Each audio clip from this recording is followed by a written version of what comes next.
All right, let's dive in. Today, we're going to talk about how the very idea of security is changing, stretching into areas we never used to think about.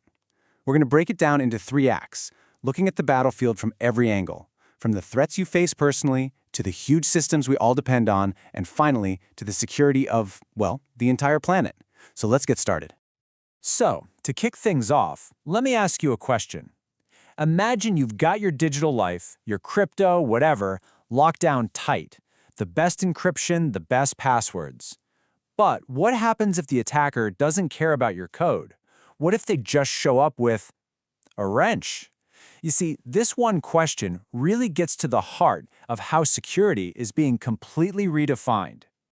And that question leads us directly into our first act, the personal battlefield.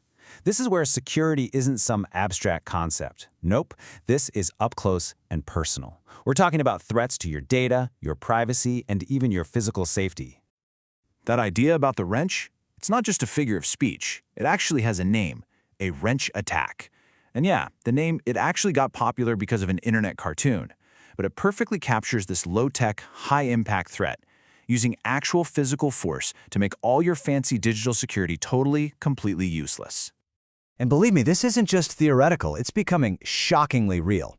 At a conference for Bitcoin investors over in Switzerland, you know what the main event was? Not firewalls or encryption, it was self-defense. They had a former Royal Marine, teaching people how to literally chew their way out of zip ties. I mean, just think about that. It shows this huge shift in thinking. The fear isn't just about getting hacked anymore, it's about getting physically kidnapped. So while those physical threats are terrifyingly direct, the digital threats to our personal lives, well, they're scaling up in ways that are kind of hard to even wrap your head around, creating a whole different kind of vulnerability for every single one of us. Okay, so let's look at a local level. Take San Jose, California. The city is just blanketed with about 500 of these flock surveillance cameras.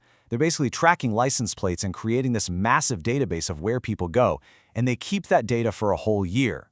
The ACLU and the EFF are actually suing over it, saying it's a surveillance net you just can't escape. 500 cameras is one thing, but now look at this number. 3.5 billion. That's billion with a B. That's how many WhatsApp users had their phone numbers exposed because of one simple flaw. Researchers found they could just scrape this data at an incredible rate, 100 million numbers per hour. The scale is it's mind-boggling. And here's the kicker. It wasn't just the phone numbers. For well over half of those 3.5 billion accounts, attackers could also grab their profile photos, and for almost a third, they could get their profile text too.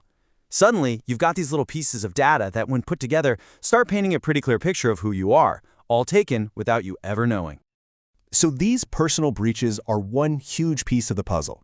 But now, we're going to zoom out for Act 2, the systemic battlefield.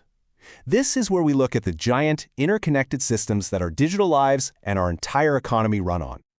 You know, just think about your own workday. Where does most of it happen? Probably not in some special app, but right inside your web browser. Well, that browser has become the new front line for corporate security. The old-school security tools, they've got a massive blind spot here, especially with the explosion of generative AI tools and sketchy browser extensions. Attackers aren't even bothering with passwords anymore. They're just stealing your session cookie and walking right in the front door. And the problem goes even deeper than that. It's not just about what you do in the browser, it's about the very digital bricks and mortar the software is built with. The open-source supply chain that powers pretty much everything, yeah, that's being turned into a weapon. In one of the biggest incidents we've ever seen, over 150,000 malicious packages were uploaded to the NPM registry. That's a core part of how the web gets built. But here's the really clever and kind of scary part. These weren't your typical viruses. They were designed to cheat an incentive program, basically earning crypto for the attackers just for existing. They were poisoning the well for the entire developer community. So how in the world do companies fight back against all this? Well, check out this brilliant move. The payment company Checkout.com got targeted by a hacker group demanding a ransom. But instead of paying the criminals, Checkout.com said, "No way," and then donated the exact same amount of the ransom to cybersecurity research labs. They turned an extortion attempt into funding for the good guys. Pretty cool, right? And the defenses are getting smarter on the tech side too. You're probably seeing this already. Microsoft is building support for passkeys right into Windows 11. So instead of typing a password that can be stolen, you just use your face, your fingerprint, or a PIN to log in. By making it part of the OS, it's making a passwordless future feel a lot closer and a lot easier for millions of people. And all this points to a much bigger trend. For so long, it felt like we had to choose. Either we get cool features or we get privacy. But that's changing. Now, the big tech companies are actually starting to compete on privacy. They're turning it into a core selling point. Take a look at what Google's doing with their new private AI compute platform. The whole point is to give you all the amazing power of their latest AI models, but in a way that keeps your data completely locked down and private.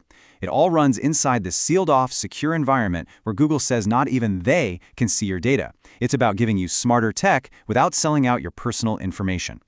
So for our final act, we are zooming out as far as we can possibly go to the global battlefield. This is where security isn't about one person or one company. This is about geopolitics, national rivalries, and maybe even existential threats to all of us. Right now, a new kind of Cold War is brewing between the US and China.